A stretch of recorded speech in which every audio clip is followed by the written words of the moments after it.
All right, everyone, time for the second Alt-Tech exclusive of the day. We got to talk about Biden again, but this is just sort of an omnibus of some of the shit that he's done. Pointing out that in 60 days, I think today is literally the 60th day of his administration, his Hong Kong totally adequate and above board and duly elected one, he has managed to piss away so much progress and cause so many social and economic and diplomatic issues and has made so many mistakes even while not giving a single press conference, that it's time to call his presidency what it is, which is a failure. He's managed to break the record for quickest failure of an administration, although wasn't there one president like 100 years ago who died before I think he was in office for 60 days? Was it McKinley? I think it was. He fucking keels over, I think of pneumonia or something. I think he died. It was in his first year, leaving behind Coolidge, if I remember correctly. I don't know, a little bit out of the loop when it comes to remembering all of my presidents. Sorry, Mr. Latkin, peace be upon him.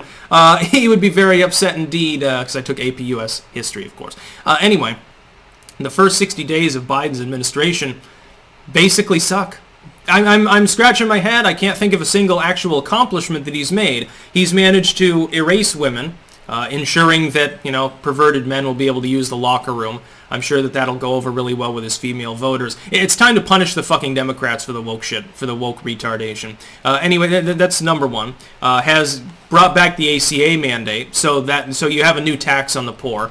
Has flip-flopped on his initial proposal not to raise taxes on anyone making less than $400K. Now it's $200K if you're part of a couple filing jointly. So keeping that in mind, that's hundreds of thousands of people, many of which probably voted for him, who got stabbed in the back. I wonder if they'll punish the Democrats in the midterms. Some of them will be too fucking stupid to do so, maybe. He's managed to pledge to raise business taxes, which means greater cost of living. He alienated New Mexico especially by stopping much of the oil and gas drilling in the country. He's constantly flipping and flopping back and forth on what he's going to do about fracking. One day you ask him, you'd ask him if you were able to. You ask Jen Psaki, she'll circle around to you eventually, she says. He's for it, then he's against it. He sounds like John Kerry in the Iraq War at some point.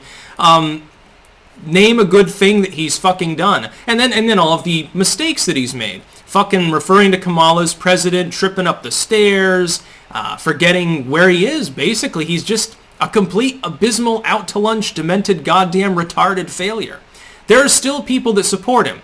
Again, I don't trust the polls at this point. Don't even bother looking at the polls right now because they're being cooked. What you have right now is systemic push polling in order to create the illusion that Joe Biden has legitimacy because they're afraid that people realize that he doesn't. They're doing everything they can to do a wall of propaganda around him right now because they know a significant proportion of the U.S. population comprehends that the last election was sketchy at the very least, and that Joe Biden, even by virtue of being mentally not all there, is not technically legally entitled to hold that office. Why do you think they won't allow him to answer reporters' questions? Too many mistakes. Without his teleprompter, they'll be twice as common, and he already makes them every other day. Too many mistakes, and people will begin asking the question, is a man approaching 80 years old, who is forgetting where he is and what he is doing, really competent to hold that particular office?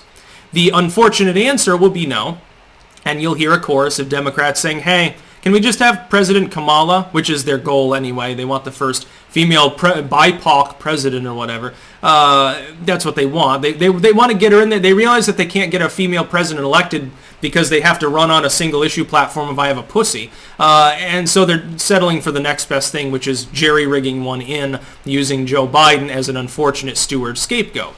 By the way, Kamala at least initially would be pretty popular, at least among Democrats, simply because she wouldn't be out to lunch.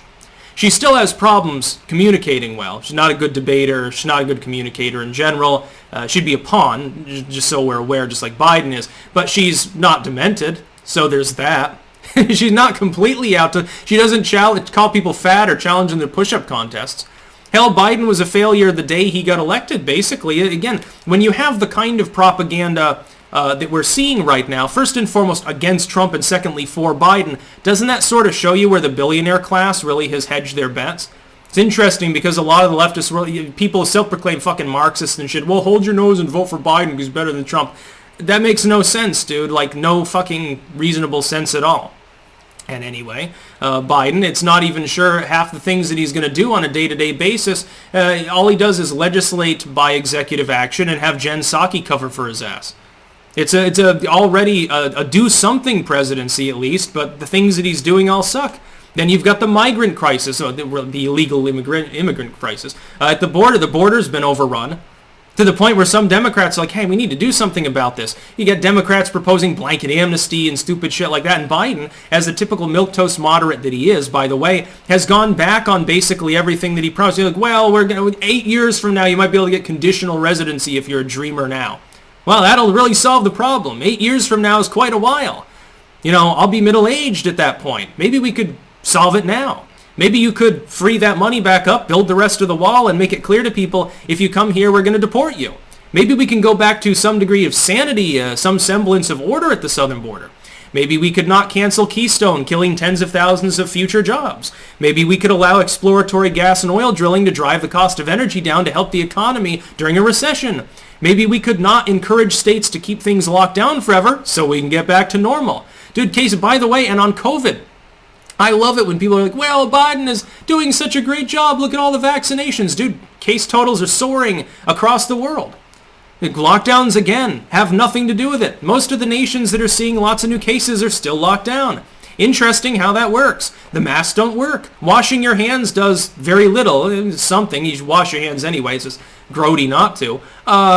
Fucking wash your hands, put sanitizer on the carts at the store, and wipe down your doorknobs. It's basically all you can do. And then await for the inevitable strain that breaks through vaccination. And it'll be funny because that'll happen probably on Biden's watch unless they kick him aside before the midterms. Even then, I would give it a couple hundred days before, at the mutation rate we're seeing, before we have a strain that goes around the vaccines anyway. Then we're back to square one. It'll be interesting to see them try to blame that on Donald Trump, by the way. So far, Joe Biden has a rare 0 out of 10 presidential ranking to me. That's lower than W or Obama. This is lower than Herbert Walker. At least Herbert Walker, I mean, he can just say, well, he was completely ignorant and incompetent, and it wasn't dementia, it was just he was fucking a bumbling fool. With Joe Biden, he was totally with it 10 years ago. And he knew what he was doing when he decided to run. He was teasing it for years anyway. He knew what he was doing. People around him should have told him, Joe, dude, you'll be almost 80 years old on Inauguration Day. What the fuck are you doing? The absolutely abysmal presidency. That's about all. Peace out.